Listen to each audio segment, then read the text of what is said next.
Misuse your powers for evil. Your evil is mine.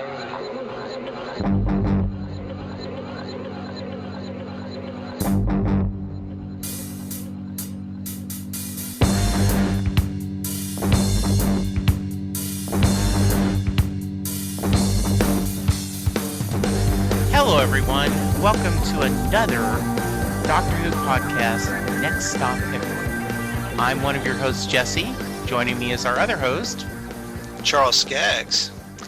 And I know we said we were going to be back to talk about when the new season of Doctor Who started, but we were so excited about BBC America's Who Week that somebody couldn't wait. Someone could not wait, and that person would be me. I'm the one guilty. And Charles, being a wonderful partner, said, okay, I guess we can do a quick podcast, Jesse. Well, you make it sound like such a chore. It wasn't a chore. It was just more like, okay, let me figure out how I can make this work. Right. So, because I don't want to let you down. Well, you won't at all. We are waiting eagerly, like little bitty puppies wanting praise of hearing feedback on our first episode. So email us. Yes, email us. We'll talk about that at the end of the show. But we are good. But we are, as we record this, we are just a couple of days away from Doctor Who Week. And so, Charles, why don't you lead us through what all do we have to look forward to? Okay. Well, as a lot of you out there know, BBC America is going all out and having a huge build-up week for the new episode. And they're having brand new specials, as they often do, and they're going to be marathoning various favorite episodes, and you can actually go on BBC America and vote for your favorite episode, and that will apparently be put into a marathon on Sunday, which I think is the Sunday after. I think I'm not so. sure if it is. I'm not sure if it's this coming Sunday or the Sunday after the new episode. Charles, I think you're right. It's the 24th. So I'm Right. going to stop you there. What would you vote for if you could pick two or three? And are you going to do modern era? Now, this wasn't on our agenda, so Okay. Well, on the online thing, you can only vote for modern era. Okay. So I actually voted, and my vote was for The Doctor's Wife, which is by Neil Gaiman, which is one of my all-time favorite episodes. I would go with that one. I would probably go Vincent and the Doctor. Mm-hmm. That's another excellent one. That just makes me cry every time I watch it. And good tears, Mm-hmm. So good. Okay, very nice. But so I guess they start out on Saturday, right? Yes. Yeah. On Saturday the 16th, I believe, it's Doctor Who: The Ultimate Companion, which looks to be, there's actually a trailer out for it now, and it looks to be, very promising because if nothing else, it's hosted by my doctor, Peter Davison. Oh, cool. And David Tennant's going to be in it, his son-in-law. So there's going to be nice little doctory banner, mixed in with the, family banter, Yeah. I'm sure. Yeah. And because that's not at all creepy, but No. okay. Charles, as we established last time, I am fairly new in Whodom, but I have loved these BBC America specials. My only minor nitpick is they don't go back to the classic Who. They kind of tend to focus on since the 2005, but Right. I love the celebrities they get to talk about it. I love the editing. They're just always a lot of fun and get me in the mood for the show. Right, and it's kind of a shame that they do that, but for a while there, I was wondering if BBC America just didn't have the rights for some reason to show classic episodes, and then when they were doing their Doctors Revisited specials here, like last year, we got to see, Hartnell and Troughton and Yeah. Pertwee, and it was just great to see actual like classic Doctor Who on BBC America at last. And Granted, it was only one episode at a time or yeah, one story, but we took what we can get. I will tell, and probably anyone listening to us has already seen them, but if by some circumstance you stumbled onto this podcast because you either read Charles's blog or you are a Castle fan and listen to my other podcast, it is even my wife, who is not a science fiction fan so whatsoever, loved the 30-minute kind of synopsis of that Doctor and what kind of villains they fought and what their themes were. Mm-hmm. And it just really was. I almost wish they were an hour because there was so much more they didn't touch, but they were wonderful kind of catch-ups of why this Doctor was significant and what they were trying to do. Right. I could totally see that, especially coming from your perspective. Yeah. From my perspective, it's like, okay, I know all this, but that's okay because it's just like I'm just excited to see them actually covering that material. Yeah. But yeah, just for someone who's just walking into the series relatively cold, I think that was great, especially for younger fans because they see a lot of them just a lot of them think that okay, Doctor Who only started with 2005. Seemingly, I mean, they know about a 50th anniversary special, but they don't really connect it. Yeah, the show's been around since 1963. There were 8 other Doctors before Christopher Eccleston, and there's this whole other series. Yeah, it was low budget, but it was a grand, way to introduce the newbies to classic material. I totally agree. And also, they did a great job of showing the connections. Like, Matt Smith used, I think the second Doctor, right, was where he got a lot of his. Troughton. Yeah, Right. Troughton. And, and Davison, I mean, Tennant talks about Davison was his doctor, which also is creepy now that he's his father-in-law. But, so that was really, as we talked about last time, they are not ignoring the history. No, and I certainly wouldn't want them to. Exactly. So what else is happening Saturday night, Charles?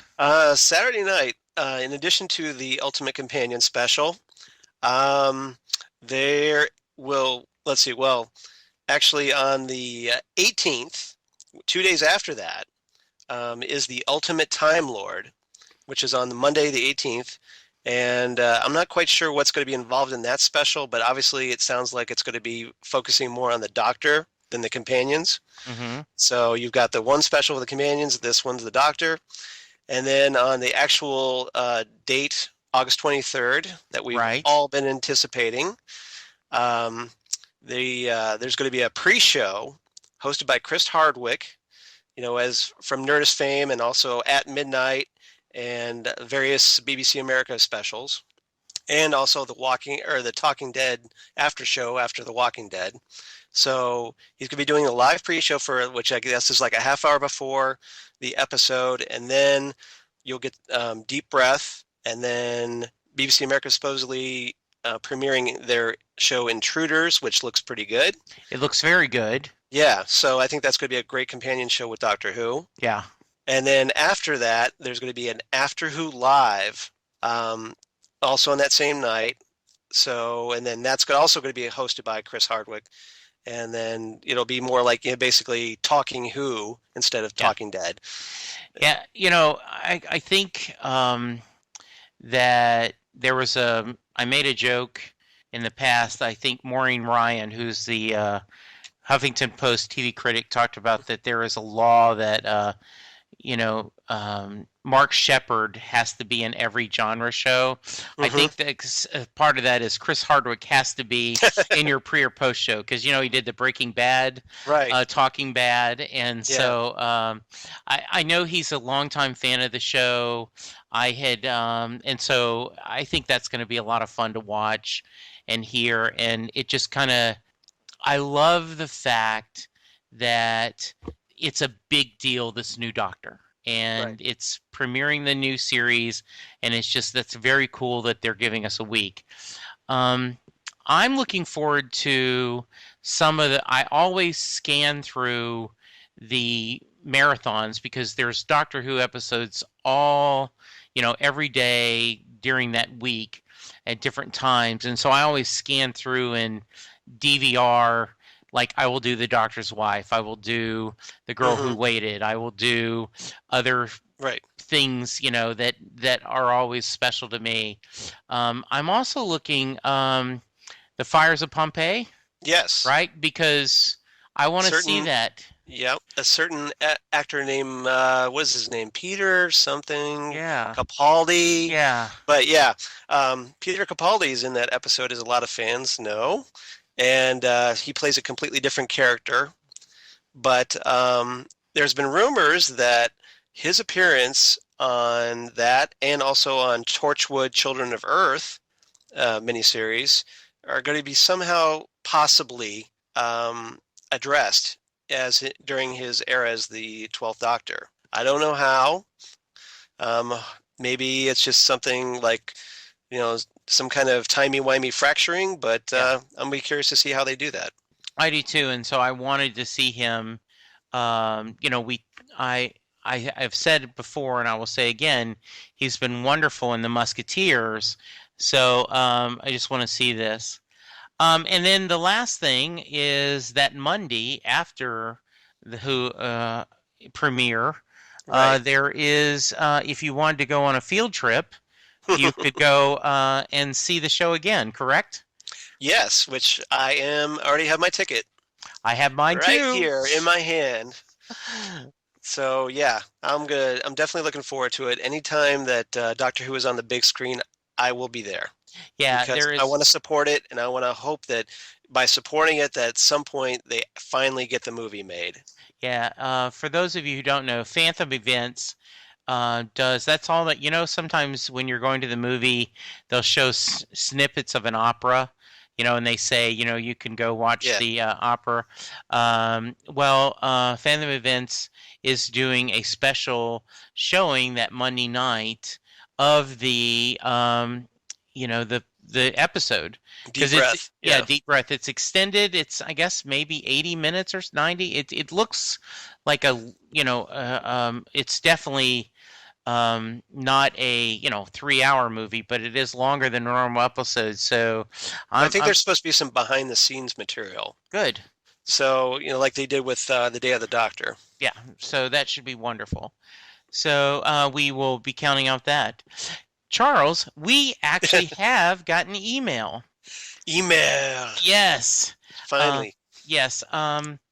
A Rebecca sent us a really wonderful email, and I will not read all of it because it is so it's long, but every line of it was amazing. And so Beck, I want to hopefully she talked about Clara, and she gave some really good points about why she loves Clara as a companion, and why she thinks that people should give her a lot of credit. She talks about her witty dialogue. She talks about her having her own career, and her perspective is that most companions are in the Doctor's story, but in her perspective, that the Doctor is actually in Clara's story during the second half of Matt's final season. So, which I thought that was a really interesting observation. Yes, and then I really appreciated Beck's passion in that letter. Yeah, about the character, because a lot of fans, like you said, a lot of fans, have for some reason issues with Clara, and I don't know why, because I think Clara's brilliant. I think she's such a fun, spunky, sassy character without being obnoxious. And she's actually, I see her as being very adorable. And I loved her banner with Jenna Coleman's banner with Matt Smith. And I'm really looking forward to seeing what she does with, a completely different Doctor, and how that she has to adjust. to Yeah. that. So the last time in this modern era was Rose had to deal with two doctors. Have we had another companion that got transitioned? In the modern era, Yeah, um, let's see. Actually, David Tennant didn't. He was basically alone when right. he regenerated. Yeah. So So, I and don't then, think so. of course, the 11th Doctor crash lands in young Amelia Pond's Yes. shed. Right. So, but there's been several in the past, Yes. in ye olden days. Hmm. Um, First off, it started off with the first Doctor with Ben and Polly watching the first Doctor regenerate into the second Doctor, and then you've had uh, the third Doctor. Sarah was watched by Sarah Jane Smith and the Brigadier regenerate into the fourth Doctor. Yes. So, and then you had Tegan, Nyssa, and Adric watch the fourth Doctor regenerate into the fifth Doctor. And you had Perry watch the fifth Doctor regenerate into the sixth. And let's see, Mel was knocked unconscious and couldn't, even though she was there, she didn't see him actually regenerate into the seventh. Hmm. So then that was pretty much it. See, listeners, this is why I'm just driving the bus and Charles is giving us our content. And I'm Thank you, just hoping I Charles. remember everything. Yeah. Like don't forget anything because you're never going to hear the end of it if you forget anything. Yeah. So I'm just putting that disclaimer out right now. Yes. Just don't kill me, Yeah. please. So, and the other thing we had posted on our Facebook page, by the way, we do have a Facebook page, and we would love for you to go like the page and give I us think your. we're up to like 53 likes. Yes, so we far. are. So not awesome. bad for a little bitty. No, we've only been yeah. over like a few days. So Yeah. keep liking. Yeah, Next Stop Everywhere, the Doctor Who podcast. If you just do Next Stop Everywhere searching, you'll come up to it. But Rich sent us a question via the Facebook page. He asked, when preparing for a new Doctor, should you review your favorite Doctor episodes to get in the mood, or go on Doctor Fast to cleanse your palate for the new Doctor? Charles, thoughts? Yeah, my take on it is that there's been so many regenerations that it seems almost it doesn't quite work to go on a fast because you're just depriving yourself of Doctor Who. Okay. So my take is that if you want to kind of get in the mood, go back and watch the first episodes of every Doctor. Like you could for modern, go with the modern era. Start with like the Christmas Invasion, Tennant's first episode, and the 11th Hour, Matt Smith's first episode. Those are two great episodes to watch. And that whole first episode is all about adjusting to the new guy. Mm-hmm. And there's some others in the past that I would definitely recommend, such as Spearhead from Space, which is the third Doctor, John Pertwee's first episode, which is the first appearance of the Autons, and the Doctor getting established with UNIT on Earth, which is fantastic. And then Castra Valva, which is Peter Davison's first episode. A great, a lot of stuff going on in the TARDIS, and you've got the Master involved. So that's cool. And then actually the Doctor Who TV movie works pretty well too, with Paul McGann, because that's all, again, it echoes a lot of Spearhead from Space as far as the Doctor coping with his regeneration. And you also have the Master, and it's great to see Paul just totally clicking right off the bat and depressing all of us because he never got a chance until late last year to reprise the role on screen.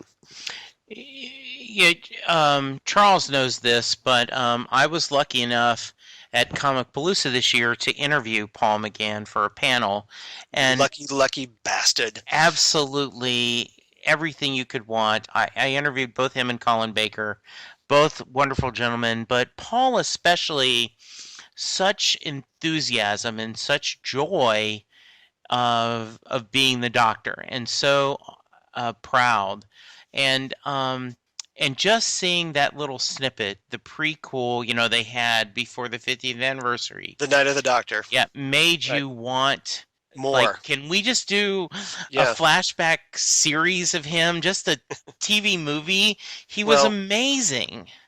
As there is, if you want to see more of the, or at least hear more of the Eighth Doctor, with Paul McGann, I heartily recommend checking out the Big Finish audio adventures, because Paul started doing those back in 2001, and a lot of fans, when Big Finish started doing Doctor Who on audio, it was just Doctors 5, 6, and 7, and Paul came in a little late, but he's been doing them ever since 2001 when his schedule permits, because he's off doing acting and in films and television. But it finally it gave Paul the opportunity to really develop his Doctor over time. And there's been various companions, and those companions, Charlie, Kira's, let's see, who else? I'm blanking on names. I can't believe this. But Lucy Miller, and others, that those were actually mentioned in The Night of the Doctor. So therefore, Paul's Big Finish episodes are in fact now officially considered canon, which I think is great. He talked about in the interview that how happy he was, and he did say that doing the Big Finish audios made it easier for him when they contacted him for the 50th anniversary, how it made him so much easier to slip into that character. Yeah, just truly, I agree with you. The movie is, and nothing is perfect, but it is so wonderful watching him. There's definitely a lot of faults with that, but yeah. So good. So still worth checking out. Absolutely. So Charles, for the 50th anniversary, I did not find jelly babies, but I did have jelly beans. I did cook fish sticks, and I made custard. Right. And I did. Did you do fish fingers? Yes. Is that custard? Yes. And so You're a braver man than I am. I did. Well, I just basically took the tartar sauce and colored it the color of, like a custard, and with fish sticks or So fish fingers. I cheated. I did canine pigs in a blanket. I did hot dogs wrapped, Nice. and I called them canine. So I did food because I had a couple of my friends coming over to watch the episode. So when you and the lovely Mrs. Skaggs sit down to watch the new Doctor, what will be your ritual? Well, our ritual is pretty tame, because Lori would just, roll her eyes at me if I started like decorating the house and all cool stuff, because she's Yes. I don't want she's a stick in the mud, but she's not as enthusiastic as I am. Right. So I rarely get the opportunity to really geek out like that, but I was doing some research online on this very subject, and I noticed that like a lot of people are doing things like you've got Doctor Who themed adult drinks, including sonic screwdrivers, of course. Yes. And then banana daiquiris are popular because of the girl in the fireplace. Okay. So if nothing else, you can serve those for, like I said, adult beverages only. Okay. We don't want little kids imbibing improperly. That's correct. The doctor would not approve. No. So, but then you can have like Doctor Who themed food with you can do like TARDIS, Dalek, Cybermen, whatever shaped, cakes, cookies, cupcakes, you name it. Yeah. And then you could have before, if you were throwing an actual party with friends over, you could do you could have like various Doctor Who music in the background. You can have either like like the soundtrack albums Mm-hmm. or songs from like the little there's been a huge number of like fan songs and then songs by actual bands that have done tributes to Doctor Who. Like there's this song from back in the 80s called Doctor in the TARDIS by the Time Lords, who used to be also known as KLF. Um, that's a great song, great for revving you up. But then there's also like way back in the 70s, they did like an actual disco version by this band called Mankind, Mm-hmm. which is a trip to listen to. If you can appreciate the kitschiness of disco, check this Yeah. out. Okay. Go online and check that out. And then, or there's in the more modern era, there's this electronica band called Orbital, which did their version of the Doctor Who theme, which is killer and has appeared in several various fan videos all across the internet. So, yeah, definitely, there's definitely some options there you could do for a viewing party.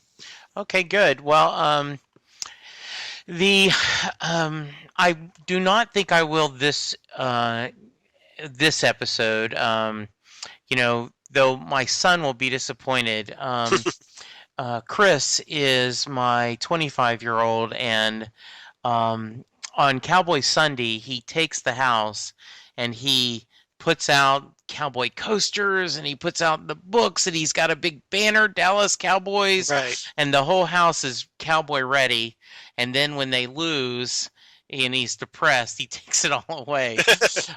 So for the 50th anniversary, when I had friends over, I had every extra Doctor Who t-shirt that I wasn't wearing hung up kind of as decorations and ready. So That's the great thing about Doctor Who is unless there's like a really bad episode yeah, that you just loathe to death, yes. you're not going to be disappointed, and you don't have to be depressed taking down decorations. Well, and that's what I said is I told Chris that as he calls it, D-Who's never let you down, Dad. That and Bruce Springsteen. I go, that's right.